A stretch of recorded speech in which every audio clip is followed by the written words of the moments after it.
नमस्कार, मैं हेमंत बघेल आप सभी का बहुत बहुत स्वागत करता हूं अपने इस YouTube चैनल में। मैंने अपने चैनल में आंग्ल मराठा युद्ध के ऊपर डिटेल में वीडियो बनाया हुआ था, जिसमें कुछ बच्चों ने कमेंट किया कि आंग्ल मराठा युद्ध का एक शॉर्ट वीडियो बनाइए, मतलब कि संक्षिप्त वीडियो, कम समय में जानकारी देने की कोशिश करिए। तो मैं कोशिश करूंगा इस वीडियो में थोड़े से समय में आंग्ल मराठा युद्ध को बताने की। तो आप लोग वीडियो को आखिर तक देखिएगा, अच्छा लगे तो लाइक और शेयर जरूर करिएगा। तो चलिए शुरू करते हैं आज के इस टॉपिक को। आंग्ल मराठा युद्ध, देखिए अंग्रेजों और मराठों के बीच 3 बार लड़ाइयां लड़ी गई थी। जो अंग्रेज थे वो भारत में अपनी सत्ता स्थापित करना चाहते थे, और जो मराठे थे वो अपना सर्वश्रेष्ठता सिद्ध करना चाहते थे। इसी कारण से दोनों के बीच 3 बार लड़ाई हुई, जिसको हम लोग प्रथम आंग्ल मराठा युद्ध, द्वितीय आंग्ल मराठा युद्ध, तृतीय आंग्ल मराठा युद्ध के नाम से जानते हैं। बात करते हैं सबसे पहले कि किस टाइप से प्रश्न पूछा जाता है। तो देखो, प्रश्न कैसे पूछेगा कि प्रथम आंग्ल मराठा युद्ध कब हुआ था, उस समय गवर्नर जनरल कौन था, पेशवा कौन था, संधि कौन सी हुई थी, कौन से युद्ध लड़े गए थे, किस संधि से युद्ध की समाप्ति हुई। तो इस टाइप से प्रश्न पूछे जाते हैं। तो हम लोग जो है उन्हीं चीजों पर फोकस करेंगे। सबसे पहले बात करते हैं प्रथम आंग्ल मराठा युद्ध के विषय में। मैं खाली प्रथम लिखूंगा। प्रथम आंग्ल मराठा युद्ध कब से कब तक लड़ा गया था?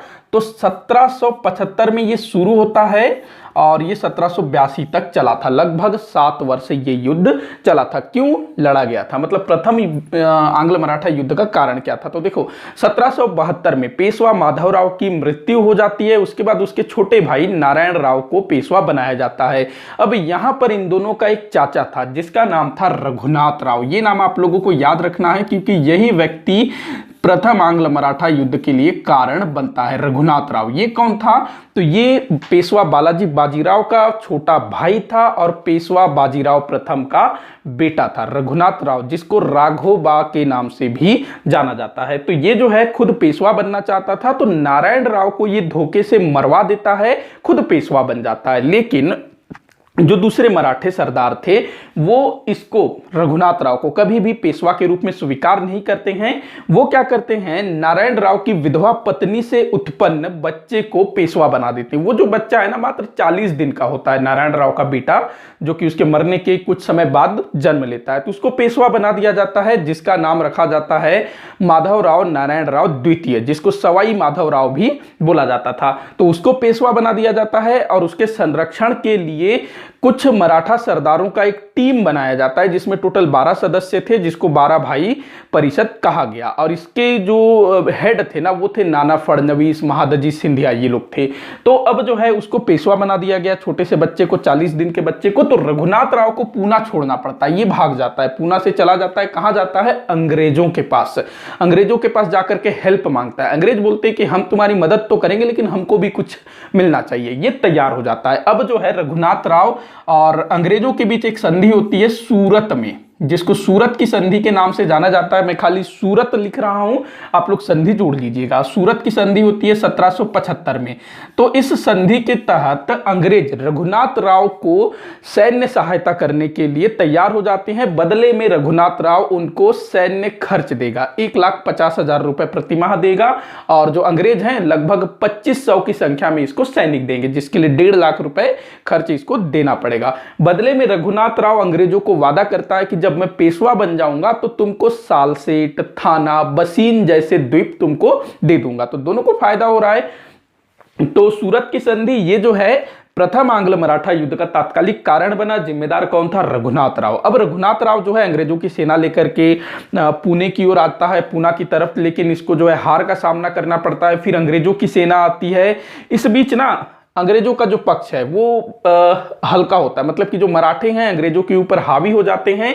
इस बीच एक संधि होती है पुरंदर की संधि। देखो, एक पुरंदर की संधि छत्रपति शिवाजी महाराज और राजा जयसिंह के बीच 1665 में हुई थी। वो अलग है, वो ज्यादा महत्वपूर्ण है। वैसे ये भी महत्वपूर्ण है। पुरंदर की संधि जो 1776 में हुई थी, इस संधि के तहत अंग्रेजों ने रघुनाथ राव का साथ देना छोड़ दिया। मतलब कि उन्होंने बोला कि ठीक है, हम लोग रघुनाथ राव का साथ नहीं देंगे, मराठों की बात को मान लेते हैं।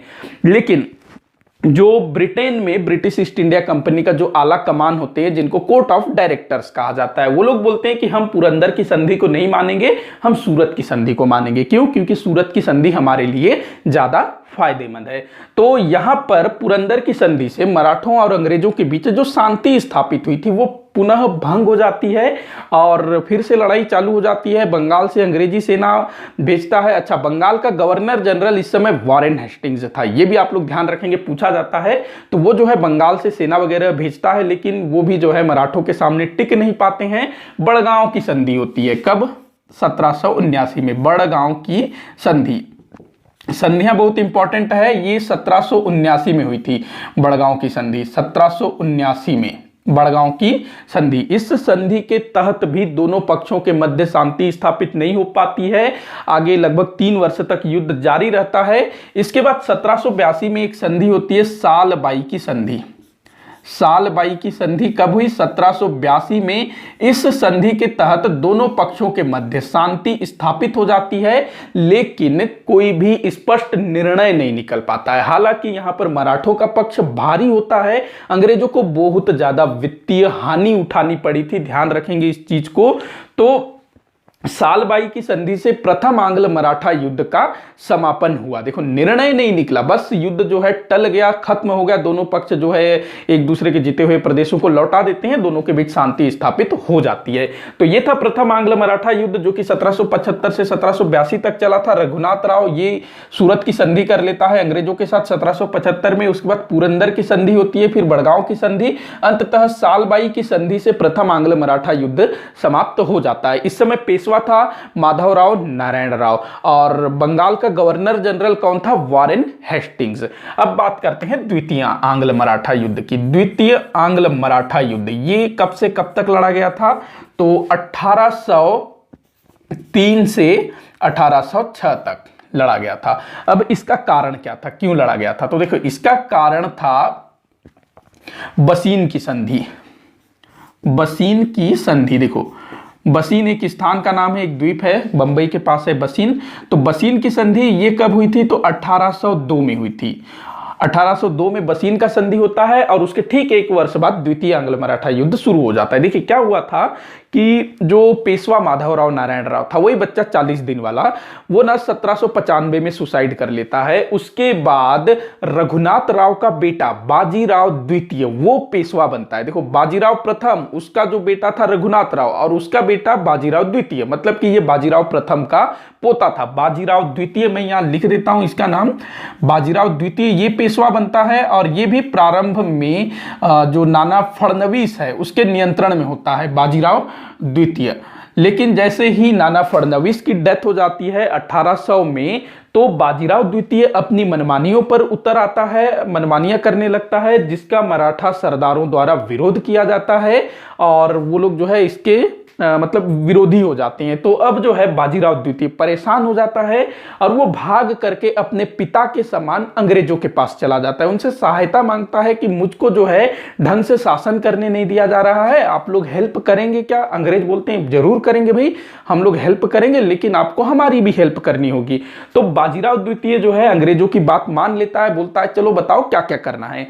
तो यहां पर जो है अंग्रेज और बाजीराव द्वितीय के बीच संधि होती है, जिसको हम लोग बसीन की संधि के नाम से जानते हैं, जो 1802 में हुई थी। और ये जो बसीन की संधि है ये सहायक संधि थी। देखो, जो लॉर्ड वेलेजली था ना, इस समय बंगाल का गवर्नर लॉर्ड वेलेजली था, मैं यहां लिख देता हूं वेलेजली, ये बंगाल का गवर्नर था। पहले वाले में कौन था?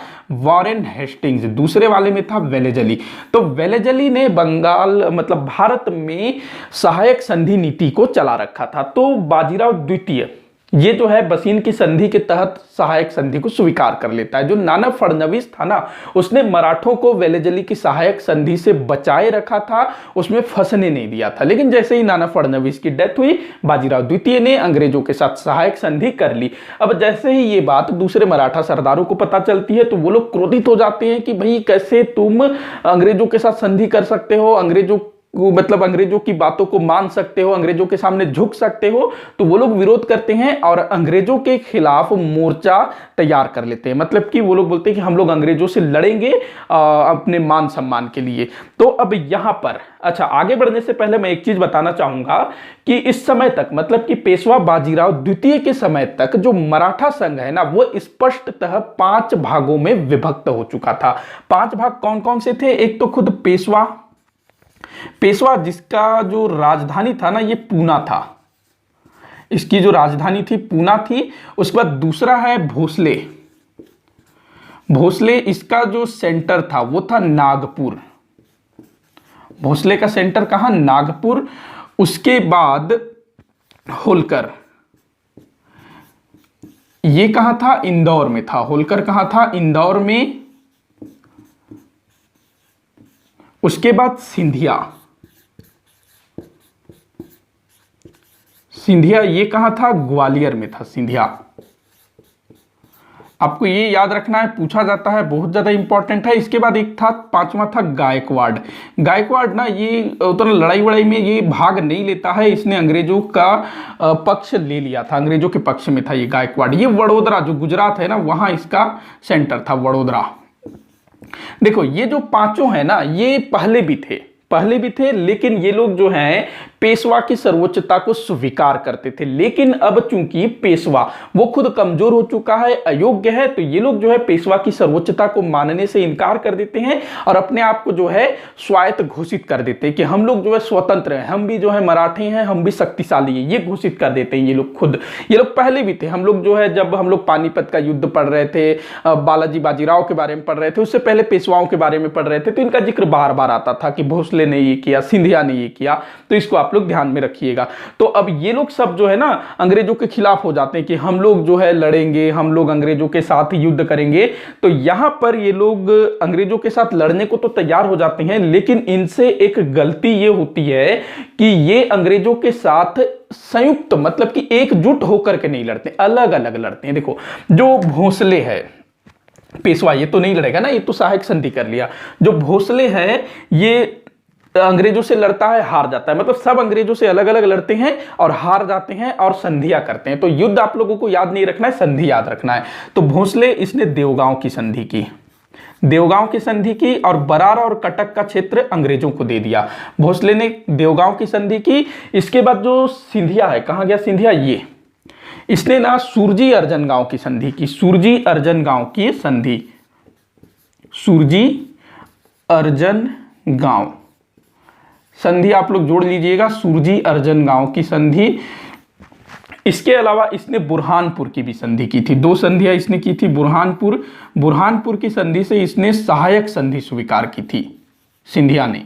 तो सिंधिया के साथ 2 संधि, सुरजी अर्जन गांव की संधि और बुरहानपुर की संधि, इसको ध्यान रखेंगे। उसके बाद जो होलकर है, कहां गया होलकर? ये राजपुर घाट की संधि याद रखना है, पूछा जाता है ये सब, राजपुर घाट की संधि। यहां पर ध्यान रखना कि जो भोसले है और जो सिंधिया है, इन दोनों ने सहायक संधि को स्वीकार किया, लेकिन होलकर ये सहायक संधि को स्वीकार नहीं करता है। तो इस प्रकार से इन संधियों के बाद द्वितीय आंग्ल मराठा युद्ध समाप्त हो जाता है। अब हम लोग बात करते हैं तृतीय आंग्ल मराठा युद्ध के विषय में। तो तृतीय आंग्ल मराठा युद्ध ये कब से कब तक लड़ा गया था? तो 1817-18 में ये लड़ा गया था, 1817-18 में। इस समय पेशवा कौन था? तो यही था, बाजीराव द्वितीय ही इस समय पेशवा था। और गवर्नर जनरल कौन था? बंगाल का गवर्नर जनरल तो हेस्टिंग्स, लॉर्ड हेस्टिंग्स। ध्यान रखेंगे, शायद मात्रा इस तरफ लगना था, छोटी वाली मात्रा लगना था टी में, लॉर्ड हेस्टिंग्स। देखो यहां पर जो लॉर्ड हेस्टिंग्स है ना, ये वो वाला हेस्टिंग्स नहीं है, वारेन हेस्टिंग्स, वो बंगाल का पहला गवर्नर जनरल, वो अलग है और ये अलग है। ये ना 1813 से 1823 तक बंगाल का गवर्नर जनरल था। तो इसी के समय में तृतीय और आखिरी आंग्ल मराठा युद्ध लड़ा गया था। पेशवा बाजीराव द्वितीय इस समय पेशवा था। तो इसका कारण क्या था? तो देखो, जो द्वितीय आंग्ल मराठा युद्ध हुआ ना, उससे जो संधि बंदी हुई, देवगांव की संधि, सुरजी अर्जन गांव की संधि, राजपुर घाट की संधि, बुरहानपुर की संधि, इसके अलावा बसीन की संधि, तो इन संधियों से मराठे कमजोर हो चुके थे। उनमें आंतरिक कलह भी बहुत ज्यादा थी और ये सब चीजें ना अंग्रेजों से भी छिपी नहीं थी, अंग्रेज भी जानते थे। जो हेस्टिंग्स है ये बड़ा आक्रामक प्रवृत्ति का था। इसी के समय में आंग्ल नेपाल युद्ध भी लड़ा गया था। तो हेस्टिंग्स बोलता है कि जो मराठे हैं उनको छोड़ना क्यों है, मतलब अपने ब्रिटिश साम्राज्य में मिला लो, उनको लपेट लो, इस टाइप से वो बोलता है। और इनके साथ ना कुछ वो संधियां करता है, मतलब इन मराठा सरदारों के साथ कुछ संधियां करता है। उनको हम लोग देखते हैं। तो सिंधिया के साथ लॉर्ड हेस्टिंग्स ग्वालियर की संधि करता है, पेशवा के साथ पूना की संधि करता है, भोसले के साथ नागपुर की संधि करता है। 3 संधियां। ये तृतीय आंग्ल मराठा युद्ध आरंभ होने से पहले पेशवा के साथ जो पूना की संधि हुई, इसमें पेशवा ने मराठा संघ की अध्यक्षता त्याग दी। मतलब वो जो है अब मराठा संघ का अध्यक्ष नहीं होगा, दूसरे मराठा सरदारों के समान उसकी स्थिति होगी। अब कुछ समय बाद इनको लगता है कि जो अंग्रेज हैं वो हम लोगों को समाप्त करने पर तुले हुए हैं, हम लोगों को बर्बाद करने पर तुले हुए हैं, तो हमको जो है अंग्रेजों से लड़ना चाहिए, उनको मार भगाना चाहिए। अब ये लोग तय करते हैं सबके सब। पेशवा भी तैयार हो जाता है, भोसले भी तैयार हो जाता है, होलकर भी तैयार हो जाता है, सबके सब। तो यहां पर फिर से वही वाली गलती होती है। तीनों लड़ने को तो तैयार हो जाते, सॉरी जो सब है ना ये लड़ने को तैयार होते हैं अंग्रेजों से, लेकिन एक साथ एकजुट होकर के लड़ाई नहीं करते। फिर से वही अलग अलग। पेशवा जो है पूना के आसपास लड़ाई करता है और किरकी के युद्ध में बुरी तरह से हार जाता है। इसके अलावा कोरेगांव के युद्ध में भी बुरी तरह से हार जाता है। इसके बाद एक और युद्ध हुआ था, अंटी का युद्ध। तो इन युद्धों में पेशवा बुरी तरह से हार जाता है। किरकी का युद्ध, कोरेगांव का युद्ध, अंटी का युद्ध। इसके बाद भोसले, ये जो है ना सीतावरडी के युद्ध में बुरी तरह से हार जाता है। देखो सीतावरडी का युद्ध कई बार पूछा जा चुका है, इसको ध्यान में रखना। सीतावरडी का युद्ध, भोसले तृतीय आंग्ल मराठा युद्ध में हारा था, सीतावरडी के युद्ध में। इसके बाद होलकर, ये क्या करता है, महीदपुर के युद्ध में हार जाता है। महीदपुर का युद्ध। और इसके बाद ये मंदसौर की संधि कर लेता है अंग्रेजों के साथ। हारने के बाद संधि कर लेता है, मंदसौर की संधि। इसके बाद क्या बचा? तो हाँ ये इतने ही। तो किरकी, कोरेगांव और अंटी के युद्ध में पेशवा बाजीराव द्वितीय बुरी तरह से हारता है, सीतावरडी के युद्ध में भोसले हारता है, महीदपुर के युद्ध में होलकर हार जाता है। इसके बाद ये लोग जो है अंग्रेजों से संधि करते हैं। जो नागपुर का भोसले है अपने राज्य में ब्रिटिश रेजिडेंट रखना स्वीकार कर लेता है। ठीक वैसे ही होलकर भी, सिंधिया भी, गायकवाड़, वो तो पहले से ही अंग्रेजों का पक्षधर था।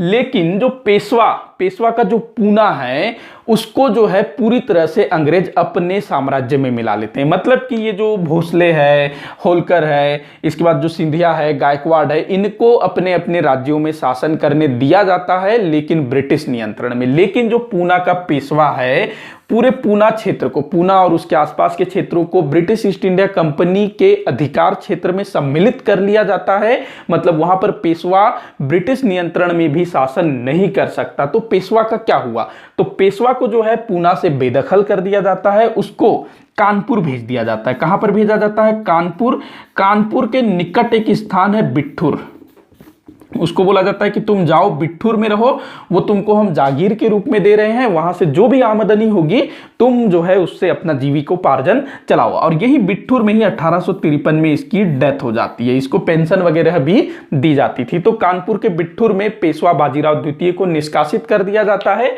और पूरा का पूरा पूना और उसके आसपास का क्षेत्र ब्रिटिश साम्राज्य में मिला लिया जाता है। तो ये था आंग्ल मराठा युद्ध।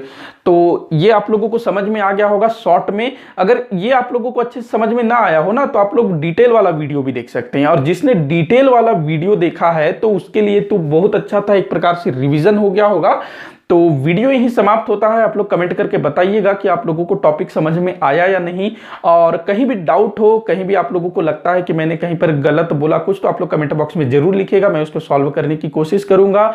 वीडियो को ज्यादा से ज्यादा शेयर करिएगा, लाइक करिएगा, चैनल को सब्सक्राइब करिएगा। वीडियो को आखिर तक देखने के लिए बहुत बहुत धन्यवाद।